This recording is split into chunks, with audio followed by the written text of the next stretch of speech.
यदि नाद रचना है तो वो भी काल्पनिक है, फिर ये पूरी तरह से नष्ट क्यों नहीं होती? काल्पनिक है तो जो है नहीं वो नष्ट कैसे होगा? ये बात तार्किक है। और स्मृति क्या है? ऐसा नाद है जो दूसरे नाद पर छप जाता है।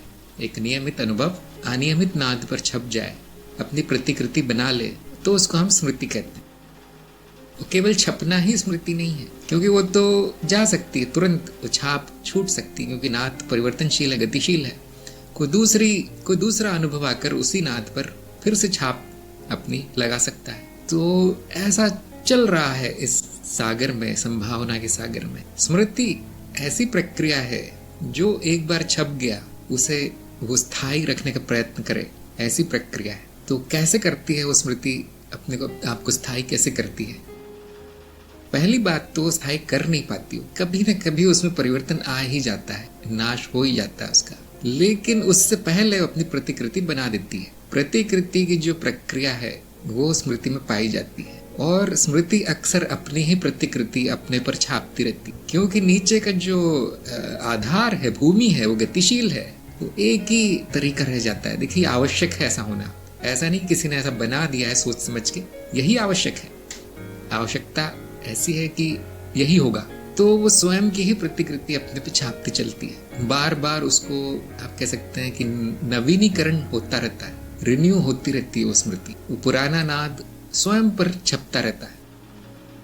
तो जैसे मैं एक उदाहरण दूंगा कि पुराने ज़माने में कंप्यूटर में फ्लॉपी डिस्क आती थी, जिसमें एक बड़ी समस्या थी कि 2-3 बार चलकर खराब हो जाती थी। तो हम क्या करते थे, उसकी 2 या 3 प्रतिकृतियां बना के रखते थे। एक खराब हो जाए तो दूसरे में काम चल जाए, दूसरी खराब हो जाए तीसरी में, और फिर हार्ड डिस्क आने लगी तो उस पर हम उसी कॉपी बना लेते थे, और वो फ्लॉपी को फिर छोड़ दिया गया। उसके बाद दूसरे तरह की स्मृतियाँ आ गई तकनीकी विकास के साथ। अब हर चीज़ इंटरनेट पर जमा हो जाती है, जाकर खुद को ही ईमेल कर देते हैं, खुद कहीं किसी ऑनलाइन सेवा में जाके जमा कर देते हैं जो काम की चीज़ें हमारे। क्यों कर रहे हैं ऐसा? क्योंकि जिस माध्यम में वो पड़ा है वो कभी भी नष्ट हो सकता है, नश्वर है। इसीलिए प्रतिकृति से बार बार उसकी प्रति बनाने से स्मृति रह जाती है। मूलभूत स्तर पर भी यही हो रहा है। इसलिए मैं कहता हूँ जो आईटी के क्षेत्र में है वो तुरंत समझ जाएंगे मैं क्या कहता हूँ, तुरंत समझ जाएंगे, क्योंकि ठीक वही उपमा लग जाती वहां पर कि वहां पर भी स्मृति, वहां पर भी नाद है, वहां पर भी 2 अवस्थाओं का परिवर्तन ही है। देखिए, बाइनरी। तो वो लोग बड़े जल्दी समझ जाते हैं कि ये सब। तो यदि वो प्रतिकृति बनाने में गलती हो जाए और गलतियां जमा होते जाए तो नष्ट हो जाती है, तो उसको कहते हैं नष्ट हो जाना। ध्यान दीजिए, जितना सूक्ष्म होगा पदार्थ उतना देर से नष्ट होता है। ये मैंने कहीं कहा है किसी न किसी जगह पर, मुझे खुद याद नहीं कहाँ पर है। जितना सूक्ष्म होगा पदार्थ उतना देर लगती है उसको नष्ट होने में, जितना स्थूल होगा उतना जल्दी नाश हो जाता है उसका। क्योंकि वो जो कोशिकाएं हैं प्रतिकृति बनाती चलती है, लेकिन क्योंकि स्थूल है वो स्मृति, गलतियां होती रहती हैं उसमें, और एक समय ऐसा आता है जो वो पूरी तरह से बेकार हो जाता है वो अंग, क्योंकि अब वो काम नहीं कर रहा है जिसके लिए कि वो बना था। वो कोशिका वो काम नहीं कर रही, लेकिन उसके पीछे की प्रक्रिया यही है कि स्मृति नाश हो गई, डीएनए की स्मृति नष्ट हो गई वहां पे। तो प्रकृति ने बहुत अच्छी व्यवस्थाएं कर रखी है ताकि नाश ना हो। आप जैसे ही इस लायक होते हैं कि प्रजनन कर पाए, वो इतनी इच्छा डाल दी जाती है आप में कि प्रतिकृति बना ही लो, अब तो परिवार खड़ा कर लो, बच्चे पैदा कर लो, शादी कर लो। ध्यान दीजिए, ये वही मूलभूत प्रक्रिया है जो मानव जीवन में प्रकट है, क्योंकि हम सब स्मृति हैं, हम सभी स्मृति से बने हैं, नाद रचनाओं से बने हैं। तो वो जो मूलभूत प्रक्रिया है वो किसी न किसी रूप में दिखाई पड़ेंगी। इसी को हम कहते हैं स्वसमानता का नियम। स्वसमान है, कितनी भी जटिल हो जाए वो रचना, उसमें जो मूलभूत है वो दिखाई पड़ेगा। और इसी कारण हम चित्त के नियम जानते हैं, इसी कारण हम अनुमान लगा पाते हैं कि क्या हो रहा होगा पराभौतिक परमांसिक स्तर पर। नहीं तो कोई तरीका नहीं था सब जानने का। और ध्यान दीजिए, ये सत्य नहीं है, केवल व्याख्या है, सैद्धांतिक है, थ्योरी। इससे अच्छी व्याख्या कोई कर पाए तो बहुत ही अच्छा है। लगता है कि सत्य ही होगा, लेकिन कोई भी कभी भी आके इसको असत्य साबित कर सकता है। तो स्मृति की परिभाषा ऐसी कर दी गई है कि जो अर्धस्थायी रचना है, नाद रचना, वो स्मृति कहलाती है। और छाप तो लेती है वो आने वाले अनुभवों का, स्वयं को स्थायी रखने का भी प्रयत्न करने की ऐसी प्रक्रियाएं उसमें चल रही हैं, जिसको हम कहते हैं रक्षण। ध्यान दीजिए, किसी को बोला जाए कि तुम गलत हो, तुम्हारे अंदर जो मान्यता है वो कचरा है, तो सबसे पहले क्या होगा उसमें? सबसे पहले उसे क्रोध आता है या फिर डर जाएगा कि ऐसा कैसे हो गया, मेरा अपमान हो रहा है यहाँ पर। ये कौन सी प्रक्रिया है जो उसको जाने नहीं देना चाहती उस मान्यता को? आत्मरक्षण। वो स्मृति अर्थात वो मान्यता जो स्मृति में पड़ी है, वहां प्रक्रियाएं चल रही हैं ताकि वो नष्ट ना हो जाए। और जैसे ही वो उसको नष्ट करने का प्रयत्न करता है कि देखिए इसको छोड़ दीजिए, फेंक दीजिए, ठीक नहीं है, वो प्रक्रिया अपना मुंह उठाती है, वो रक्षक बनकर ऐसे भाव पैदा करती है कि अब इसकी रक्षा करो, तुम्हें कोई नुकसान पहुंचा रहा है, तुम्हारा कोई नाश करने का प्रयास कर रहा है।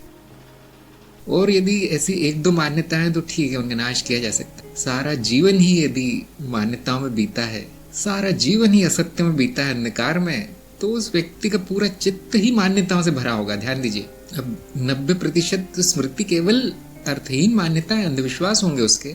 अब वो तो मारने काटने पे उतार हो जाए, क्योंकि उसकी जो रक्षण प्रवृत्ति है, स्मृति का जो रक्षा कर रही है, वो बहुत बलशाली हो जाएगी। इसके ठीक विपरीत एक ज्ञानी होता है, बुद्धिमान व्यक्ति होता है, जिसमें कि अधिकतर नाश हो चुका है मान्यताओं का। अब हो सकता है एक दो मान्यता पड़ी हो उसमें, तो जैसे ही कोई कहे कि देखिए आप यहाँ गलत है, अब वो हाथ जोड़ के खड़ा हो जाता है कि धन्यवाद, आपने मुझे बता दिया कि ये गलती मैंने की। वो तो चरण छू लेगा आपके। क्यों?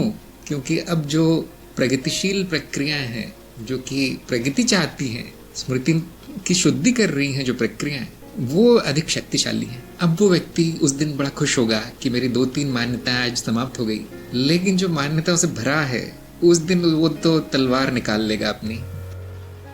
तो ये फर्क है ज्ञानी और अज्ञानी में। और वो क्यों है, अब आपको उसका कारण समझ में आ रहा होगा।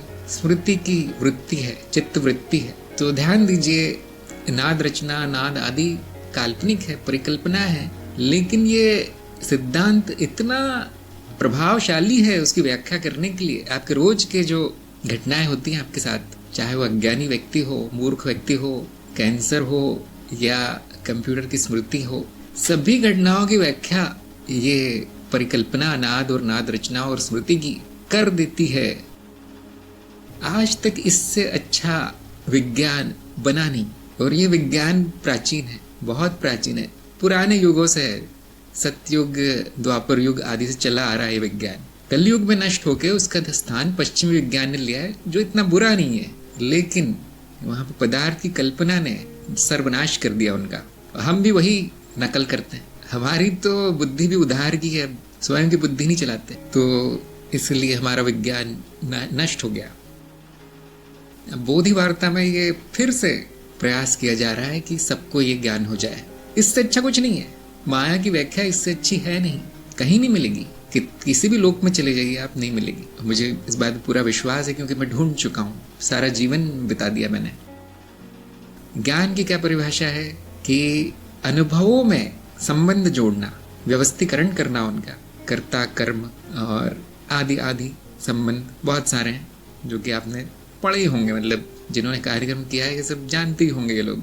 तो ये कहाँ स्थापित होते हैं संबंध? स्मृति में धागे बांधे जाते हैं, स्मृति के धागे बांधे जाते हैं एक स्मृति दूसरे स्मृति के बीच में। हम कैसे जानते हैं ऐसा? अब लोग कहेंगे आपको ये पता कैसे चला? ये सब ज्ञान अपरोक्ष अनुभव से आता है। मैं बहुत अच्छा उदाहरण देता हूँ आपको, जो सभी का अनुभव होगा। कि आपको एक गाने की पहली पंक्ति बता दी जाए, पहली लाइन बता दी जाए एक गाने की, और वो सारा गाना आपके याद आ जाता है, अगर आपने सुन रखा हो। क्यों है ऐसा? क्योंकि जो पहला वाक्य है उसका संबंध दूसरे वाक्य से जोड़ा गया है, और दूसरे वाक्य का संबंध जो अंतरे में आता है उससे जोड़ा गया है। कभी कभी अंतर याद नहीं आएगा, लेकिन आप गुनगुनाने लगेंगे उसे संगीत के साथ, तो जो धुन है उसकी, उससे संबंध जोड़ा गया है, उसका अपने आप आ जाता है, सारे अंतर याद आ जाएंगे। तो स्मृति में इतना अच्छा छप जाता है वो उसका ज्ञान, कि एक शब्द दे दिया जाए तो वो सारा गाना आ जाए। इसी से ज्ञान संभव हुआ है, और इसी का हमने तंत्र में प्रयोग कर लिया है कि अगर आप जागृति की स्मृति को स्वप्न की स्मृति से बांध देते हैं, धागा बांध देते हैं दोनों में, जो कि चेतना के कारण संभव है। अगर आपकी चेतना जाती नहीं है अवस्था की बदली होने पर, तो स्मृति के संबंध जुड़ सकते। इसको मैंने नाम दिया स्मृति पुल। अब इसको धागा कहना उचित नहीं होगा, क्योंकि पूरी पूरी अवस्था ही जा रही है आपके साथ स्वप्न में। अब इसका फायदा क्या है आप बोलेंगे? इसका फायदा ये है कि अनुभव में निरंतरता का आपको ज्ञान होगा, कि अनुभव निरंतर है, क्योंकि चेतना नहीं है मेरी, इसलिए वो खंडित दिखता है। और इसी को तंत्र तांत्रिकों ने और आगे बढ़ा दिया है, और मृत्यु अवस्था में भी वो स्मृति पुल बना पाते हैं। आधारभूत चीज वही है, वही हर स्तर पर लागू होती। स्मृति के नियम जो एक बार जान गया वो सब जान गया, सारी माया जान गया, क्योंकि उसी पर आधारित होगी माया। जो भी मनुष्य जान पाता है वो सब जान जाएगा।